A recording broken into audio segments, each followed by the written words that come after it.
Hello everyone, I'm Nini FC and this is Blue Lines TV, and today I'm bringing you guys another new video. 5 talking points from last night's 3-0 loss to Barcelona. You guys know what the deal is. Hit that bell notification sign if you haven't already to stay tuned to all things Blue Lines TV. And you guys getting straight into the video. Starting with the first point, and should Hazard and Courtois leave?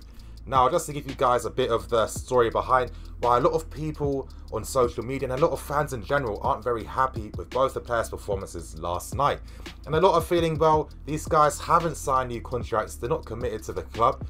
Why do we keep, obviously, pursuing these guys and not really showing any interest towards us? Well, you guys, a lot of times on this channel, I've given you the exact reason as to why they haven't signed any new deals, and that's because they're waiting for Kante to leave, and they want to assess the options to find out if Chelsea's the right environment for them. Now, you know what, I have to give my thoughts straight away. I think it's incredibly reactionary to start saying players of that caliber should just leave like that after one bad game yesterday, especially in regards to Courtois. I've never really seen a performance like that from him. They're human at the end of the day. You're bound to get these type of performances once in a while. Courtois manned up in the interview afterwards. He said what his weak point was, and he said that he was disappointed in himself, and he caught up to it. Now, a lot of times, fans, anytime they're feeling reactionary and angry, they always want the players to be open and honest after a game. Well, we got that from Courtois, so should that not be enough? I feel Courtois is a world-class keeper. I don't care what anyone tells me. And when people have this fantasy that, oh, if we sell Courtois, we have to sign Black, we have to sign Alisson, as if it's as simple as that. I think by now, especially with how this club's run, I feel that a lot of us should be a bit more educated with our opinions in terms of the realities of how we can bring in certain players to the club. Black from Atletico Madrid, how much money do you think this guy's going to cost? And do you really think that Atletico would just happily sell him? I mean, think about it like this. If he's on the market, surely you're paying more than 50, 60 million pounds for him. And do you think it's worth spending that amount of money on a goalkeeper when we already have a world-class goalkeeper at this moment in time? You guys, I don't think so. I thought there was a lot of reactionary opinions on Eden Hazard last night as well about, and I think it comes down to, again, he hasn't signed that new contract. I understand why. They're waiting to see what's going to happen in the summer, the new plans, Kante leaving, who's going to be the new manager. This is how the business works. Obviously, players have their agents, they liaise with the clubs. Agents always find out what's best for their clients, and that's just the reality. I think we have to accept that and not always get so upset by how the business side of football works. End of the day, I don't blame why Eden Hazard and Courtois will assess the options, because under Kante, you won't go to new heights or reach new heights with him, with his system in particular, and I think it's understandable. Now, I don't know, we don't really see performances like this from those two very often. With Courtois, it was a one-off. With Eden Hazard, I feel with Hazard, he started the game well, but then he kind of faded away as it went on. I think that's after they scored the 3rd goal. I think the whole team's intensity just dips after that, because he knew we're out of the game now, we're 3-0 down, we're out. It's understandable the game was over after that goal. But I must admit, I'm tired by the reactionary comments and opinions all the time, as if Hazard isn't the guy that's won us how many league titles single-handedly. I mean, look at how Sanchez is struggling, for example, at Manchester United, and look how guys like Salah and De Bruyne have, struggled when they've been at Chelsea, being used out of position and being used in systems that don't necessarily get the best out of them. Now, all those guys were flourishing and are flourishing in terms of what they're doing now. But with Eden Hazard, this guy has been, this really sums up his overall qualities, because he's been playing in systems that never got the best out of him, and he's still been the best player in the league. I think that really tells you just how amazing this guy is, and I think without Hazard, we don't really have a shout or a chance in the future at all. And I don't know, I'm a bit disappointed by just how reactionary some people's opinions have been after this Barcelona game and just in general, but I don't think it's the right thing to do to take that out on guys like Courtois and Hazard, who I think have been, good servants of the club, especially Hazard in particular. Moving on to the second talking point, and that is N'Golo Kante is world class. Honestly, one of his most impressive performances I've seen at Chelsea, and all this nonsense beforehand about whether Kante could play at a higher level. I mean, has this guy not been playing with the French national team? Was he not at the Euros? Has he not won a league title beforehand? Honestly, I don't understand how these things become discussion points, but I guess when you're trying to get views and obviously get some monetary gain, you're going to make up these fake discussion points. But Kante showed his overall class, and I think when you sign a guy like this, you have a chance. And massive credit has to go to Antonio Conte for bringing in N'Golo Kante, because again, it's well documented. Kante signed after he spoke with Conte, and Conte sold the dream that coming to Chelsea is the right club for him. And I think we've got a guy that's always going to be with us until he retires, and we've got one of the best midfield players in the world. I mean, the amount of times he was dispossessing the ball, starting attacks, he kept the ball incredibly well, driving forward as well. I mean, right at the last second of the game, you know, he dispossesses Messi with an incredible tackle to try and kickstart another move. That just summarised his entire performance last night against Barcelona. And I had to make this a second talking point because I know we lost 3-0.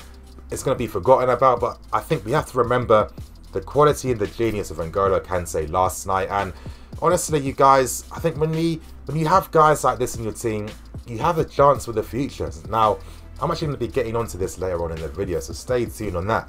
Now, the third talking point from last night was the fact that the Olivier Giroud experiment did fail. And you guys, there's a thing called foresight, which a lot of times is never taken into account whenever football's being discussed. Now, the amount of times I was explaining yesterday that with Giroud, he's got no pace, he's very one-dimensional, he doesn't move, he's very static, and everything I said came to fruition last night. Unfortunately, I knew it would be a massive risk playing him in a game like that, and really, he didn't show anything that really should have proven why he should have started over Morata. I mean, I saw this guy's performances against Hull City and Crystal Palace. They weren't as impressive as what people kept telling me, and too often people look at the valiant effort and they get clouded by that. Yes, he's looking busy. Yes, he's attempting to try and win a tackle, but that's not good enough. You know, we're Chelsea. You know, we're not Burnley. We're not Southampton. The effort shouldn't matter as much. It's a bonus, of course, but I mean, we have to look at the end product when we're supporting a club of this standard. And Olivier Giroud, yes, he might look valiant, he might look busy, but in terms of end product yesterday, he wasn't the focal point we needed. The few times he did win the ball with, he wasn't fouling PK or Mtiti. He wasn't making the passes out to the wing backs or really supporting the play as much. Just one or two nice one-touch passes, but that's not good enough. I mean, this is a guy that's a French international. He's played in this league for how many years? He's won league titles beforehand. Come on, that's not good enough at this level. And I kind of feel that the experiment failed. Yes, I understand maybe Conte picked the same team as, you know, a similar team to Crystal Palace, but I think Morata was needed in this game. As I kept stressing, you get more variations in terms of the type of attacking opportunities and chances you can create in this game. For example, let's say Cesc wanted to play a ball over the top. With Morata in the team, he could be running onto that. With Giroud, you don't get that, so you limit yourselves how you can break them down. Aerially, I don't think he's as amazing as people tell me as well. I just feel that he was one of the most underperforming players, alongside, I think, Aspie and Courtois, when it came to that defeat last night. I mean, there was one moment in particular, I think some of you guys that watched the watch along last night, you saw my reaction, but it was when Willian went on that fantastic run from his own half, driving through the heart of Barcelona. Now Giroud picks the wrong run, and it just makes no sense to me, because it's common sense he should have picked the run on the right hand side, either to create space for Willian, or obviously it was the most intelligent thing to do to be on the receiving end of Willian's pass. Instead he runs into his direction, and I think that just sums up the type of player he is and his performance last night. The fourth talking point I'm going to discuss is that man Willian again. An exceptional performance, and honestly I kind of feel this rhetoric about how maybe Willian's only performing well because there's a World Cup. It needs to stop. I mean, this guy was already part of the Brazilian squad already, so it wasn't going to make a difference.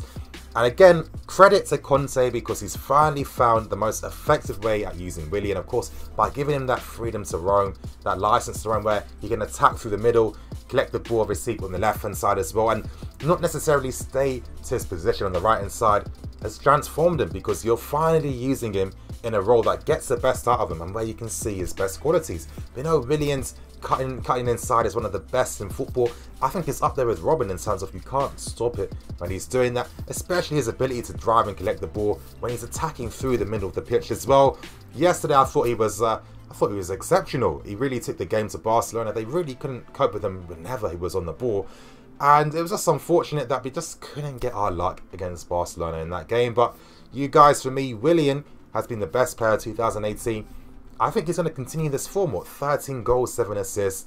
Realistically, he'll get past 15 goals and probably get to 10 assists as well, which is a great season and a better season stats-wise compared to the year he won Player of the Year at the club. So Honestly, if he keeps this up till the end of the season, I think he's got a shout of being our player of the year for this season. And the final point I want to make is how the post symbolise our efforts as a club. Now, what do I mean by that exactly? Well, you guys, of course, we hit the post 4 times in both legs, twice in the first leg and twice last night. And really, that was the difference between us getting something favourable against Barcelona and progressing in the Champions League. And when you compare it to Barcelona, they didn't really test our goal as much in both legs, but you can see the difference in terms of how clinical they were and the finishing. And why was that? Well, of course, we know Messi is the best player in history. That's a bonus, but also in terms of the quality of players that they possess as well, because the quality of players, they make those decisive moments happen, and that's how you get the successes from them.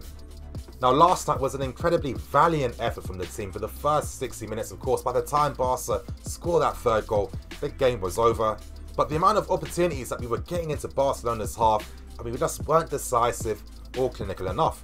How many times were players messing up the final pass? How many times, for example, was Giroud not being effective enough in terms of the possession he was receiving? How many times, for example, was Hazard creating opportunities for other people instead of taking opportunities for himself? And how many times was our build-up play being stifled as well in the final thirds? I think the amount of times we hit the post really symbolises our current level at this moment in time, and just how close yet far we are from being one of the top clubs in Europe and being part of the big boys in European football. In an alternate universe where we still have Diego Costa and let's say a Matic in players of that dimension, we score goals against Barcelona. Imagine how different things would have been if Diego Costa was still playing up front with us. We'd have someone that's better at holding the ball up than Giroud. It's very clinical inside the box as well. And of course, Barcelona are going to fear him because it's Diego Costa. But anyway, you guys, that's going to end today's video. I hope you guys enjoyed. Please like, comment, and subscribe. Smash that like button and help me get more than 500 likes for this video. And I'll see you guys later tonight for the Q&A live stream that's going to start at 9 PM. I'm CWANless. This is CWANless TV, signing out.